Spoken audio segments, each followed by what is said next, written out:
இவங்க என்னதான் சட்டசபையில சொன்னாலும் மெயினா நம்ம பார்க்க வேண்டியது என்ன அப்படின்னா சுப்ரீம் கோர்ட் சிபிஐ ரிப்போர்ட்டுக்கு ஆர்டர் பண்ணியாச்சு. அவ்வளவுதான். எப்ப இவங்க சிபிஐ ரிப்போர்ட்டுக்கு ஆர்டர் பண்ணிட்டாங்களோ ஃபேர் அண்ட் இம்பார்ஷியல் இன்வெஸ்டிகேஷன் இருக்கணும், நியாயமான பாரபட்சம் இல்லாத ஒரு விசாரணை இருக்கணும். ஆனால் எப்போ இந்த மாதிரி தமிழ்நாடு போலீஸ் இவங்க இந்த மாதிரி ஒரு ஸ்டேட்மெண்ட் கொடுத்தாங்களோ அப்பவே மக்களுக்கு ஒரு நம்பிக்கை போய்விடும். அப்போது மக்களுடைய நம்பிக்கையை மறுபடியும் இந்த கரூர் இதில் கொண்டு வர வேண்டும் விசாரணையில் அப்படின்னா சென்னை ஹைகோர்ட்டையும் கண்டம் பண்ணிருக்காங்க. சென்னை ஹைகோர்ட்டை அவங்க என்ன கேட்டாங்க, நீங்க பாட்டுக்கு எஸ்ஐடி அப்பாயிண்ட் பண்ணீங்க, ஸ்பெஷல் இன்வெஸ்டிகேஷன் டீம், தென் விஜய் தலைவர் பொறுப்பே பண்பாடு அவருக்கு இல்லை, அதுன்னு விஜயை காட்டமா பேசியிருக்கீங்க, உங்களுக்கு யார் இந்த அதிகாரத்தை கொடுத்தது? இப்ப சிபிஐ எடுத்தாச்சு. உடனே சிபிஐக்கு என்ன சொன்னாங்க, சிபிஐ மட்டும் இல்லை, சிபிஐக்கு மேல ரிட்டையர்டு ஜட்ஜை வச்சு அவருக்கு 2 ஐபிஎஸ் அஃபிஷியல் ஐஜி கேடரில் அவங்களையும் சுப்ரீம் கோர்ட் அப்பாயிண்ட் பண்ணாங்க. அந்த 3 மெம்பர் கமிட்டி சிபிஐ மானிட்டர் பண்ணும். அப்போ இந்த மாதிரி பண்ணும்போது ஸ்பெஷல் இன்வெஸ்டிகேஷன் டீம் அந்த அஸ்ராம் கர்கு கீழே நீங்கள் இது வரைக்கும் என்னென்ன பண்ணீங்க அந்த ரிப்போர்ட் எல்லாவற்றையும் சிபிஐ கிட்ட ஹேண்ட் ஓவர் பண்ணணும்னு சொன்னாங்க. இவங்களும் அங்கே கொடுக்குறேன்னு சொல்லிட்டாங்க. இந்த சமயத்தில் தான் நிறைய டாக்குமெண்ட் அந்த எஸ்ஐடி டீம் இருக்கிற ஆபீஸ் கிட்ட நிறைய டாக்குமெண்ட் எரிச்சு போட்டிருக்காங்க. இதையும் தாண்டி கம்ப்யூட்டரில் யூஸ் பண்ணக்கூடிய ஒரு பென் டிரைவ், அந்த பென் டிரைவ்ல தான் எல்லா டாக்குமெண்ட்டையும் நம்ம ஸ்டோர் பண்ணுவோம், அதையும் உடைச்சு போட்டிருக்காங்க. இதெல்லாம் எஸ்ஐடி டீமுடைய ஆபீஸ் வாசல்ல இருக்கு. இதனால எல்லாம் இதுவும் அழிச்சிட்டாங்களா? ரிப்போர்ட் எல்லாம் எவிடன்ஸ்லாம் அழிச்சிட்டாங்களா? எவிடன்ஸ்லாம் அழிக்க முடியாதுங்க. எஸ்ஐடி எதுவுமே இல்லை. ஹைகோர்ட்டே தமிழ்நாடு சென்னை ஹைகோர்ட்டே டைரக்டா சிபிஐ கொடுத்தாங்கன்னு வச்சுங்க, அப்போ நோ எஸ்ஐடி நத்திங். அப்போ சிபிஐ ஆரம்பத்துலேருந்து பண்ணணும். ஸோ இப்போ எஸ்ஐடி இவங்க ரிப்போர்ட் எல்லாம் கொடுக்கல, ரிப்போர்ட் எல்லாம் எரிச்சிட்டாங்கன்னா இதனால எந்த விதத்திலையும் இந்த கரூர் சம்பவத்துடைய என்கொயரி பாதிக்கப்படாது. சிபிஐக்கு அந்த ஸ்கோப்பில் இதையும் எடுத்துங்க. இப்போ நீங்க கேட்டீங்க இல்லையா, அப்ப இது யாரு எரிச்சாங்க, எரிச்சதெல்லாம் உண்மையா இந்த டாக்குமெண்ட் தானா இல்ல வேற ஏதாவது குப்பையை எரிச்சிருக்காங்களா? இந்த டாக்குமெண்ட் தான் அப்படின்னா அந்த பென்டிரைவ் என்ன, யாரு எரிச்சாங்க, யார் உடைச்சாங்க, யாரு சொல்லி உடைச்சாங்க, இதையும் அந்த ஸ்கோப்பு கீழே வரும். ப்ரொவைடர் அந்த 3 மெம்பர் கமிட்டி சிபிஐக்கு இதையும் சேர்த்து விசாரியுங்கள் அப்படின்னு சொன்னாங்க.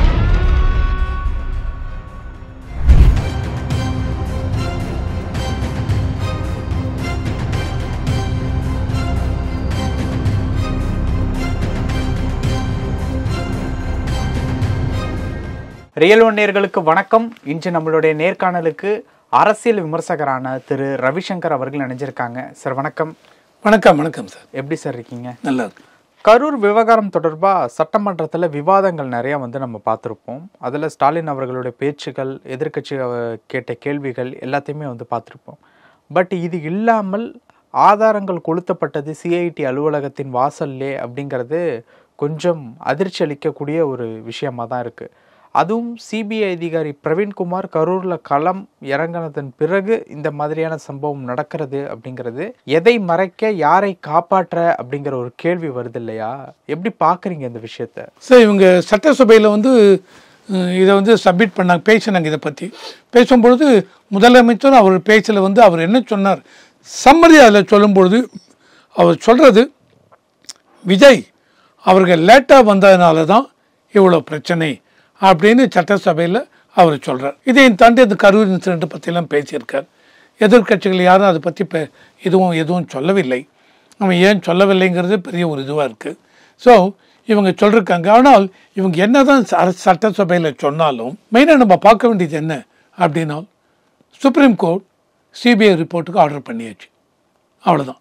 எப்போ இவங்க சிபிஐ ரிப்போர்ட்டுக்கு ஆர்டர் பண்ணிட்டாங்களோ இந்த special investigation team Chennai high court அவங்க அப்பாயிண்ட் பண்ண ஸ்பெஷல் இன்வெஸ்டிகேஷன் டீம், 2வது சிஎம் அவர்கள் அப்பாயிண்ட் பண்ண 1 மேன் கமிஷன், ஒரு ஓய்வு பெற்ற நீதிபதி அவர்கள் திருமதி அருணா ஜெகதீசன் அவர்கள் கீழ் அப்பாயிண்ட் பண்ண ஜுடிஷியல் கமிஷன் எல்லாமே இப்போது ஸ்டாப் ஆகிடும். ஏன்னா எல்லாமே இப்போ இனிமேல் அதெல்லாம் கிடையாது. ஏன்னா இதையெல்லாம் தாண்டி தான் சுப்ரீம் கோர்ட் சிபிஐ கண்டக்ட் பண்ணுவாங்க அப்படின்னு சொல்லியாச்சு. அந்த மாதிரி சொன்னதுனால அந்த மாதிரி சொல்லும்பொழுது சிபிஐ என்ன சொல்லியிருக்காங்க அப்படின்னு தட் இஸ் ரொம்ப இம்பார்ட்டன்ட். அவங்க என்ன சொல்லியிருக்காங்க அப்படின்னு பார்த்தால் ஆரம்பத்திலேயே நீங்கள் தமிழ்நாடு போலீஸ் அந்த டாப் அஃபீஷியல்ஸ் அவங்க சொல்கிறாங்க, எங்களை பொறுத்த வரைக்கும் போலீஸை பொறுத்த வரைக்கும் எல்லா விதத்திலையும் பொறுப்பாக நடந்து கொண்டோம். எந்த விதத்திலும் கவனம் குறைவு அதுக்குதுன்னு சொல்லவே முடியாது. அதனால் எந்த விதத்தையும் எங்கள் மேலே இது இல்லைன்னு சொல்லிட்டு அவுட் அண்ட் அவுட் அவங்களே சொல்லியிருக்காங்க. விஜய் அவங்க லேட்டாக வந்தாங்க. 3லேருந்து 10 டைம் கொடுத்துருந்தோம். ஆனால் 12 மணிக்கெல்லாம் கூட்டம் வந்துடுது. உடனே 12 மணிக்கெல்லாம் இவங்க விஜயோடைய பார்ட்டி அஃபீஷியல்ஸ் விஜய்க்கு ஃபோன் பண்ணி பேசுகிறாங்க. விஜய் ஆனால் வரவில்லை, அதனால தான் இவ்வளோ பிரச்சனையும் அப்படின்னு இவங்க சொன்னதுனால சுப்ரீம் கோர்ட் என்ன சொல்லிட்டாங்க, இல்லை நீங்கள் வந்து இந்த மாதிரி பேசுறது ஆரம்பத்திலே முடிவு பண்ணிட்டீங்க கேஸை, அதான் எங்கள் மேலே தப்பு இல்லை விஜய் மேலே தான் தப்பு அப்படின்னு சொன்னதுனால இதை வந்து சரியாக எடுத்துக்க முடியாது. ஃபண்டமெண்டல் ரைட் ஒரு சிட்டிசனுக்கு என்ன அப்படின்னு பார்த்தீங்கன்னா ஃபேர் அண்ட் இம்பார்ஷியல் இன்வெஸ்டிகேஷன் இருக்கணும். நியாயமான பாரபட்சம் இல்லாத ஒரு விசாரணை இருக்கணும். ஆனால் எப்போ இந்த மாதிரி தமிழ்நாடு போலீஸ் இவங்க இந்த மாதிரி ஒரு ஸ்டேட்மெண்ட் கொடுத்தாங்களோ அப்போவே மக்களுக்கு ஒரு நம்பிக்கை போய்விடும். அப்போது மக்களுடைய நம்பிக்கையை மறுபடியும் இந்த கரூர் இதில் கொண்டு வர வேண்டும் விசாரணையில் அப்படின்னால் சிபிஐ வந்து ரொம்ப முக்கியம். அதுக்காக தான் சிபிஐ நாங்கள் கொண்டு வந்து சொல்கிறோம். இதை தாண்டி இவங்க என்ன பண்ணிருக்காங்க, ஹைகோர்ட்டு சென்னை ஹைகோர்ட்டையும் கண்டம் பண்ணிருக்காங்க. சென்னை ஹைகோர்ட்டை அவங்க என்ன கேட்டாங்க, நீங்கள் பாட்டுக்கு எஸ்ஐடி அப்பாயிண்ட் பண்ணீங்க, ஸ்பெஷல் இன்வெஸ்டிகேஷன் டீம், தென் விஜயை வந்து தலைவர் பொறுப்பே பண்பாடு அவருக்கு இல்லை அது இதுன்னு விஜயை காட்டமாக பேசியிருக்கீங்க, உங்களுக்கு யார் இந்த அதிகாரத்தை கொடுத்தது அப்படின்னு சென்னை ஹைகோர்ட்டை கொஸ்டின் பண்ணுறாங்க. அது என்ன சொல்கிறாங்க அப்படின்னா, உங்களுக்கு சென்னை ஹைகோர்ட்டுக்கு என்ன சார் பெட்டிஷன் வந்தது, பெட்டிஷன் என்ன அப்படின்னா இயர் ஆஃப்டர் இந்த மாதிரி எலெக்ஷன் இது மீட்டிங்லாம் நடக்கும்போது க்ரௌடு கூட்டத்தை எப்படி கண்ட்ரோல் பண்ணுறது, கரூரில் நடந்த ஒரு துயரமான சம்பவம் மீண்டும் நடக்கக்கூடாது அப்படின்னால் கட்டுப்பாடுகள் என்னென்ன வேண்டும் என்னன்ட்டு ஸ்டாண்டர்ட் ஆப்ரேட்டிங் ப்ரொசீஜர் இதை வந்து நீங்கள் சென்னை ஹைகோர்ட் ஒரு கமிட்டியை ஃபார்ம் பண்ணி சொன்னாங்க. ஸோ இது வந்து என்னென்னா ஒரு சிவில் பெட்டிஷன் தான், சிவில் கேஸ் தான். அப்போ இதை வந்து என்ன ஆகுன்னு டிவிஷன் பெஞ்சுக்கு போயிருக்கணும். நீங்கள் என்ன பண்ணீங்க, இதை கிரிமினல் கேஸ் மாதிரி பார்த்து நீங்கள் எஸ்ஐடியெல்லாம் ஆர்டர் பண்ணீங்க, தவறு. ரெண்டாவது, கரூர் உங்கள் ஜூரிஸ்டிக்ஷன் கீழே இல்லை, Madurai bench of Chennai high court முன்னாடியே கண்டக்ட் பண்ணிட்டு இருக்காங்க, அவங்க ஜூரிஸ்டிக்ஷன் கீழே இருக்குது. அந்த மாதிரி இருக்கிற சென்னை ஹைகோர்ட் நீங்கள் ஏன் பண்ணீங்க, தவறு. ஸோ இந்த மாதிரி 1000 தவறெல்லாம் இருக்கிறது மக்களுக்கு நம்பிக்கை போய்விடும். அதனால் ஓகே, இந்த ஆதாரங்கள் கொளுத்தப்பட்டது அந்த விஷயம் இப்போ சிபிஐ எடுத்தாச்சு. உடனே சிபிஐக்கு என்ன சொன்னாங்க, சிபிஐ மட்டும் இல்லை, சிபிஐக்கு மேலே ரிட்டையர்டு ஜட்ஜை வச்சு அவருக்கு 2 ஐபிஎஸ் அஃபிஷியல் ஐஜி கேடரில் அவங்களையும் சுப்ரீம் கோர்ட் அப்பாயிண்ட் பண்ணாங்க. அந்த 3 மெம்பர் கமிட்டி சிபிஐ வந்து மானிட்டர் பண்ணும். அப்போ இந்த மாதிரி பண்ணும்போது அந்த அளவுக்கு எந்த விதத்துலையும் சிபிஐ யாரும் என்னென்ன பண்ணணும் உங்களை டிஃபைன் பண்ணியாச்சு, இது தாங்க நீங்கள் விசாரிக்கும் இதை தான் பண்ணணும் சொல்லியாச்சு, அதை விட்டு மாறி போக முடியாது. இப்போ சிபிஐ அஃபீஷியல்ஸ் உள்ளே வந்தாச்சு, எஸ்பி ரேங்க்கு இது அவருக்கு துணையாக இன்னொரு எஸ்பி டெபுட்டி எஸ்பி எல்லாம் கரூருக்கு வந்தாச்சு. கரூரில் கலெக்டரேட் இந்த அரசினர் பங்களால் தான் தங்கி இருக்காங்க. வந்த உடனே வேலையை ஆரம்பிச்சிட்டாங்க. ஸோ இவங்க என்ன பண்ணிருக்கணும், உடனே அந்த ஜட்ஜு அவங்க கொடுத்தாங்க இல்லையா, அவங்க இது வரைக்கும் நீங்கள் என்ன பண்ணீங்க அந்த ரிப்போர்ட்டு, அதையும் தாண்டி எஸ்ஐடி ஸ்பெஷல் இன்வெஸ்டிகேஷன் டீம் அந்த அஸ்ராம் கர்கு கீழே அவங்க நீங்கள் இது வரைக்கும் என்னென்ன பண்ணீங்க அந்த ரிப்போர்ட் எல்லாவற்றையும் சிபிஐ கிட்ட ஹேண்ட் ஓவர் பண்ணணும்னு சொன்னாங்க. இவங்களும் அங்கே கொடுக்குறேன்னு சொல்லிட்டாங்க. இந்த சமயத்தில் தான் இந்த மாதிரி ஒரு வீடியோ இதெல்லாம் வருது, வாட்ஸ்அப்பில் வருது.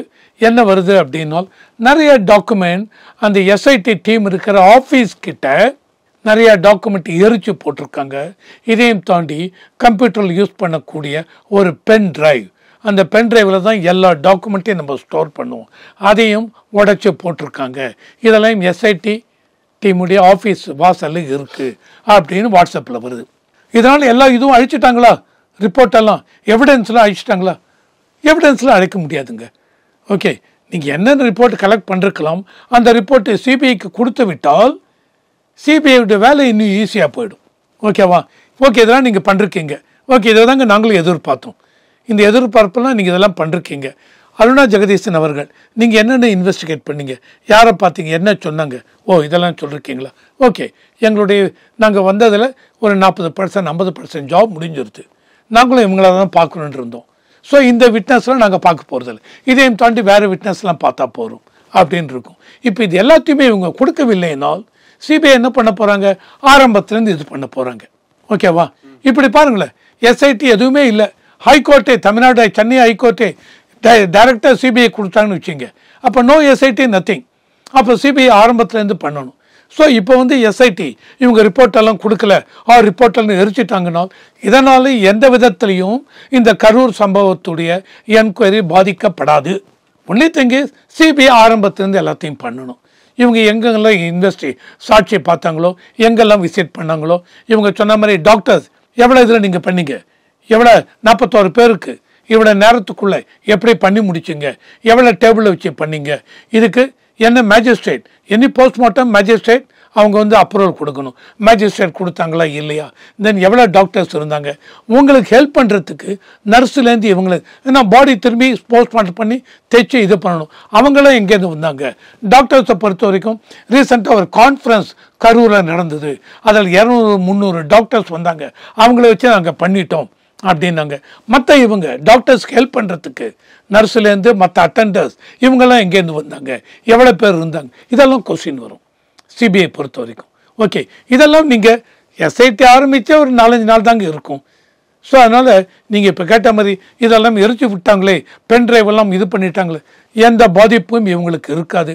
ஒன்லி திங் இஸ் ஆரம்பத்திலிருந்து மறுபடியும் சிபிஐ பண்ண வேண்டியிருக்கும். இப்போ பண்ண வேண்டியும் இருக்குன்னா அப்போ அந்த கொளுத்துனது யார் அப்படின்னு வந்து தெரியறது தானே மெயினான விஷயம். கண்டிப்பா யார் சொல்லி பண்ணாங்க, யார் சொல்லி பண்ணாங்களா, கண்டிப்பா அந்த இதுலயும் சிபிஐ இன்வெஸ்டிகேட் பண்ணுவாங்க. சிபிஐ மெயின் இன்வெஸ்டிகேஷன் அதுக்கு தான் இந்த மானிட்டரிங் கமிட்டின்னு ஒன்று சொன்னேன். Supreme court retired judge Ajay Rastogi, அவருக்கு கீழே 2 ஐபிஎஸ் அஃபீஷியல் இன் ஐஜி கேடர், அவங்க தான் சிபிஐ மானிட்டர் பண்ணுறாங்க. என்ன சொல்கிறாங்க சிபிஐக்கு, இதாங்க உன்னுடைய ஸ்கோப் ஆஃப் இன்வெஸ்டிகேஷன், இதை தான் நீ பண்ணணும், இப்படி தான் பண்ணணும், இந்த முறையில் இவங்கள பண்ணுங்க, அவங்கள பண்ணி இன்வெஸ்டிகேட் பண்ணுங்க. இதையும் தாண்டி அப்பப்போ அந்த கமிட்டி சிபிஐக்கு சொல்லுவாங்க, இதையும் தாண்டி ஸ்கோப் கொடுத்தேன்லையே, இந்த ஸ்கோப்பில் இன்னும் இதையும் ஆட் பண்ணிக்கோங்க. அந்த மாதிரி ஆட் பண்ணுறச்சு இப்போ இந்த இது எஸ்ஐடி இதில் எல்லாம் எரிச்சிட்டாங்க, கம்ப்யூட்டர் டிரைவெல்லாம் பென் டிரைவை உடைச்சிருக்காங்க அப்படின்னா, இப்போ அந்த 3 மெம்பர் டீம் சிபிஐக்கு அந்த ஸ்கோப்பில் இதையும் எடுத்துங்க. இப்போ நீங்கள் கேட்டிங்க இல்லையா, அப்போ இது யார் எரிச்சாங்க, எரிச்சதெல்லாம் உண்மையாக இந்த டாக்குமெண்ட் தானா இல்லை வேறு ஏதாவது குப்பையை எரிச்சிருக்காங்களா, இந்த டாக்குமெண்ட் தான் அப்படின்னா அந்த பென் டிரைவ் என்ன, யார் எரிச்சாங்க, யார் உடைச்சாங்க, யார் சொல்லி உடைச்சாங்க, இதையும் அந்த ஸ்கோப்பு கீழே வரும். ப்ரொவைடர் அந்த 3 மெம்பர் கமிட்டி சிபிஐக்கு இதையும் சேர்த்து விசாரியுங்கள் அப்படின்னு சொன்னால். பல விஷயங்கள் பேசணும். நேரத்துக்கு ரொம்ப நன்றி சார். நன்றி.